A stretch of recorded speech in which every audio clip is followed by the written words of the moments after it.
what's up? Welcome back to my channel. Today we're going to be doing an update on my newest snake, the Lester that I unboxed not too long ago. He's been doing great and grown a lot, so I thought it was time to show you. Okay guys, so unfortunately I wasn't able to finish filming yesterday, hence the shirt change. But I'm just going to finish filming today and do everything else. So here he is. This is the bin, or at least the size bin he's been staying in. I'm moving him up to a bigger bin, hence the reason this is empty. He's just in here right now so that he wouldn't crawl away when I was about to film. So here he is.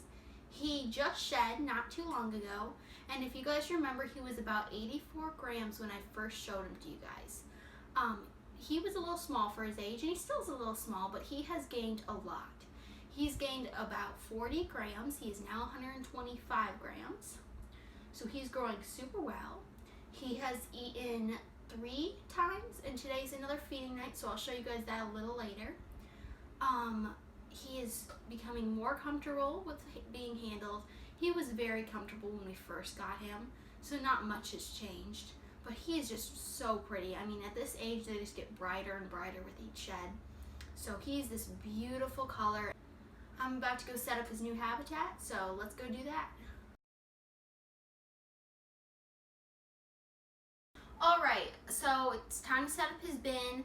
I pre-made my substrate, the cocoa husk, because it is so hard to make and such a painful, long thing. Didn't want to have to do that on camera. So I'm just going to add that in. This holds humidity really well, so I really love using it. The only thing is, I mean, you can see it's still wet. The only thing is that when you first make it, it's so wet, and you want to be careful with that because you don't want to start growing mold. I'm actually not going to use all this. This is too much. Okay, so I've finished putting the substrate in. As you can see, it's not very deep, and it really doesn't need to be. This substrate is more for enrichment. They really don't burrow. I've seen some people use newspaper or paper towel, and that's okay too. I just feel like this is a little nicer for the snakes, more natural, and it also helps hold the humidity a little better. As you can notice, I have this uncovered. Now the reason for that is I use heat tape, or if you use a heat pad, it's the same thing. And a lot of times they can't feel the heat as well through this. And I have my temperature set that if they're on this, it's the proper temperature. So what I do is that's where his hide will be. I'm going to put one hide on the warm side. Now his is a little different. Instead of having warm and cold here, I actually have his warm side here and his cold side here. So I'm actually going to be putting another hide here. Now if you notice, these hides are pretty small for the size tank or bin, and the reason for this is because he is small. Now a lot of people will be like, I have a bigger bin, I need a bigger hide. If your snake fits in this hide, then that's the hide you should give them because they want to feel secure. If you give them a bigger hide, they don't feel secure. Same if it has more than one opening. A lot of the things that I've seen are those log hides, and a lot of the times the snakes will not feel very secure in them, and that will stress them out, and that can cause them not to eat or to have other stressful induced issues. I'm also going to put his water bowl right here.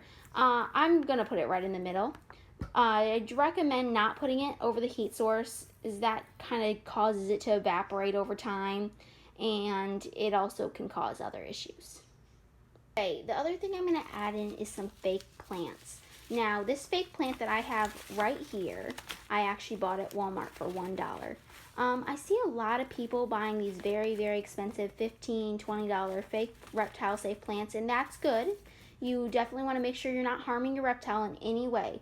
However, I do know that a lot of the plants from craft stores, Walmarts, any other retail store are reptile safe as well. The thing that you want to make sure is that there's no pointy ends, which can be an issue as a lot of them include wires. Make sure that all those wires are covered, and if they at any point become uncovered, take the plant immediately. You also want to make sure that it will not break down and your animal cannot ingest it. So what I do is I take my plants when I first get them and I put them in really hot water from the tap, as hot as I can get it. And if it starts to rip off at all or anything, I won't give it to my reptile. So just to be safe, I recommend doing that first.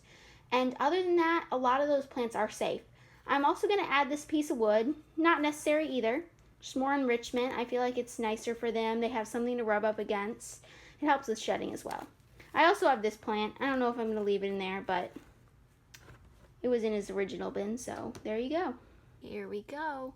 His bin's completely set up now, and he has been put in, and he seems to really enjoy it. He's just been slithering around and exploring everything. Tonight is feeding night, so I'm going to feed him right now. If any of you guys are squirmish and don't want to see it, this can be the end of your video. Thank you so much for joining us, and please like and subscribe and leave any comments or questions down below. For those of you who do want to see the feeding, continue watching. Thanks. Bye.